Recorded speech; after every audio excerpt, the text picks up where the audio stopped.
What's up, my nice subscribers? Lend me your ears real quick, man. I want to talk to you guys. I want to tell you guys a little something about me. So I'm from New York. It was rough in New York.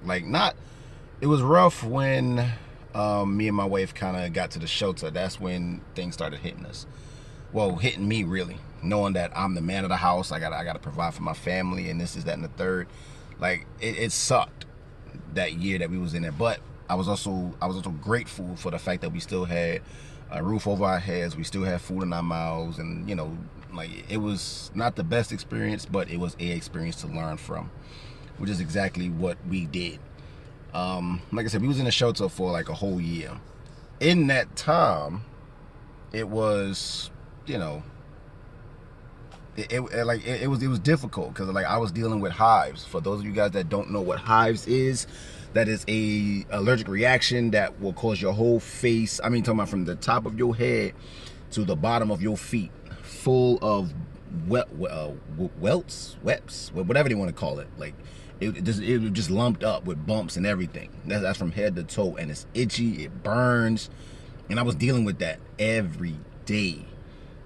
I ain't gonna say since we got in the shelter, maybe like a few weeks when we got in the shelter, but since that point on, until I finally mustered up enough strength and put my pride to the side and asked my parents for some Benadryl. Yeah, so that's just one of the things. And then on top of that, not having a job. It was extremely difficult to find a job in New York. It probably still is. I don't know. But all the requirements was for us to get out the shelter was for me or her to get a job and make sure that's a steady income, and then they'll help us get an apartment. But I kept applying for jobs. I kept going to the I'm pretty sure most of you guys know, when you sign up for food stamps and you don't have a job, you got to go to I think it's a workforce program or something like that. Well, that's what I was doing for ever since I was in the shelter, So I went to there, I went to job fairs, I went to everything, but nobody was calling. And now I see why. So we was dealing with that. So me, like I said, being a man of the place, it just sucked. I was like, dang, I can't provide for my family. What's going on? What can I do? And but every day we made it. Like I said, every day it was just one thing after the next. We just kept going day by day.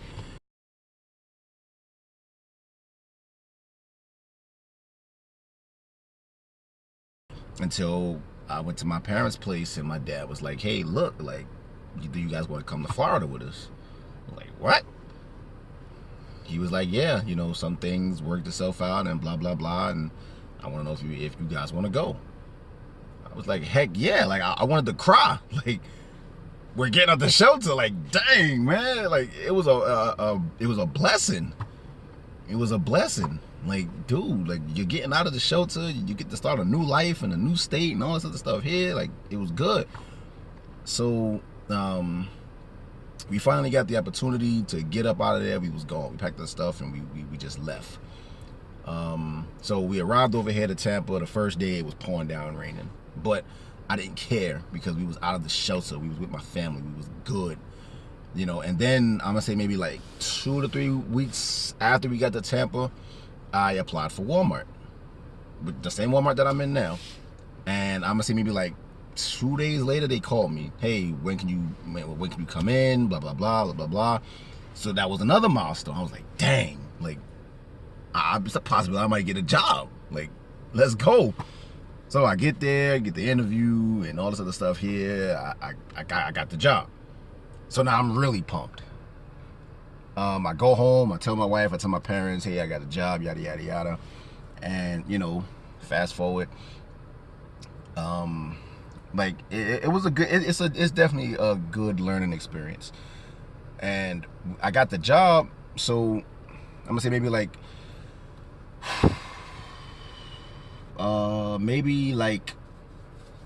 don't know how long it was, but my mom's she called me in the living room.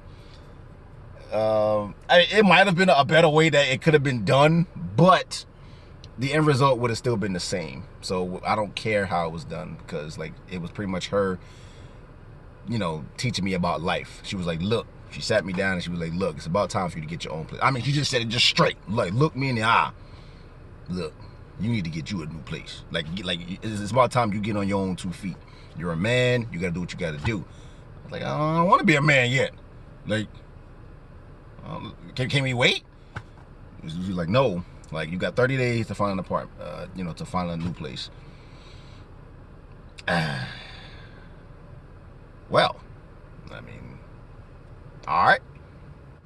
Really can't say no, but yeah, so we had to go through the hassle of looking for a new place, and like it was rough. I didn't know anything about, looking for a new place. I didn't know about the moving and all this other stuff here, because like they did everything when we was younger, and they helped us to get there. So I still didn't know anything about that. So like I said, they helped us get all that other stuff going. So we finally moved into the place that we're in now, and now the fact that I was working there, I mean, it put me closer to my job, but not close walking.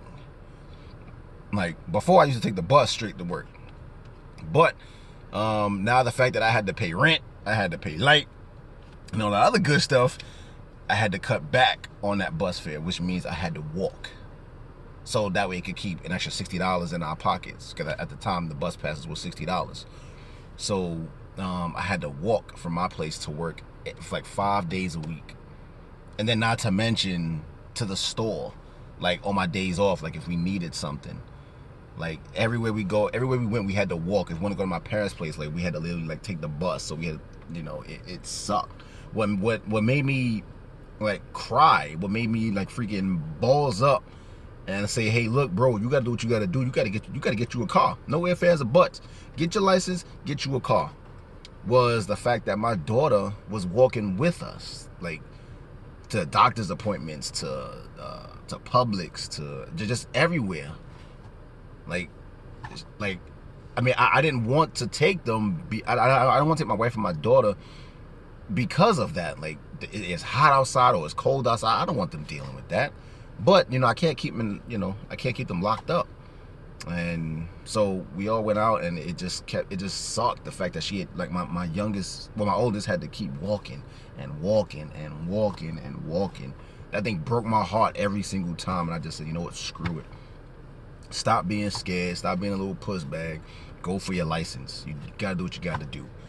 So when I had enough money, I went, and I didn't know it was free at first. So we called the people. They gave us the information. We had the book that they, the driving book, and I was studying. So I can't stand when they give you information to study, but it's not on the test. Like, what is the point of you, like, give me everything that's going to be on the test so I know I can pass it the first time. No, I went there, I failed it as many times as I could. I think about 2 or 3 times before I had to start paying for it. So best believe that one time that I paid for it, I passed it. And I'm like, why can't I do this during the other 2 or 3 free times that they gave me? So, I don't know, whatever. So I finally passed the written portion of the test, then came the driving portion. I didn't have a car to drive. I didn't, I didn't know anything about driving besides what I read in the book. So I thank God for my friend Jeff.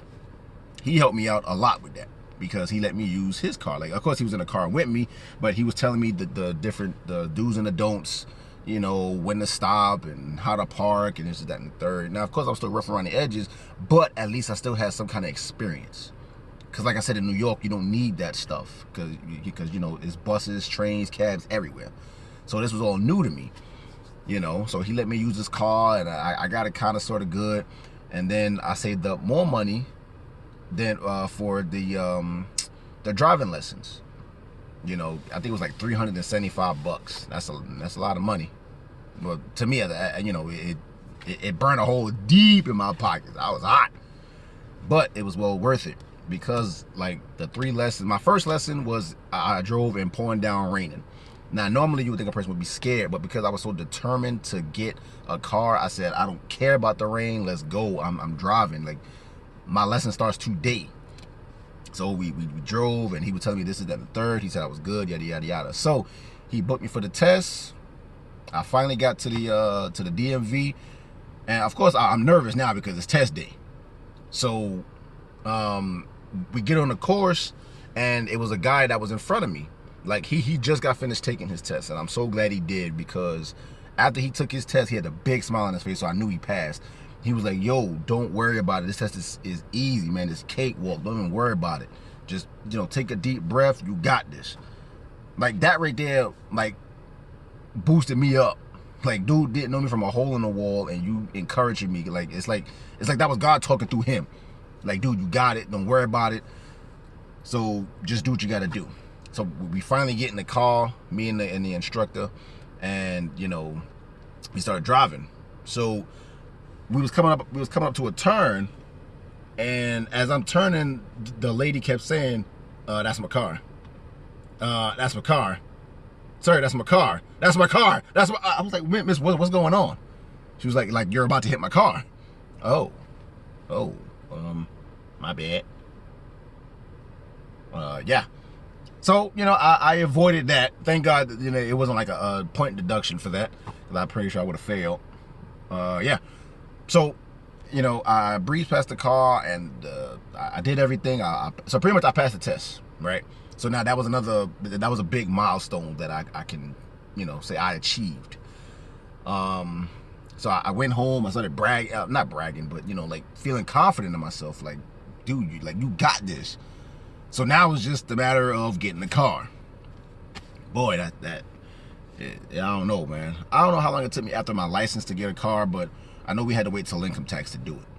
So income tax rolled around, and we started calling people, and Nissan called us. They were like, hey, look, we got a car just for you guys. So that car turned out didn't work for us, so we had to wait some more. So I had to keep walking to work. So we get to my parents' place one day. It was on my day off. The guy calls me. He's like, hey, look, we got a call right now for you, but you gotta, like, we gotta hurry and do this now, because if it waits till tomorrow, it's gonna be gone. So I was like, all right, tell me what I gotta do. He was like, just give me your address, where you at, and I'll come to you. So we did. He came to us, and I'd say that was the best feeling ever. Like, yo, this is almost my car. Like, so he told us what to do. We gave him the down payment, and we signed the papers. Boom, there it is. We got it.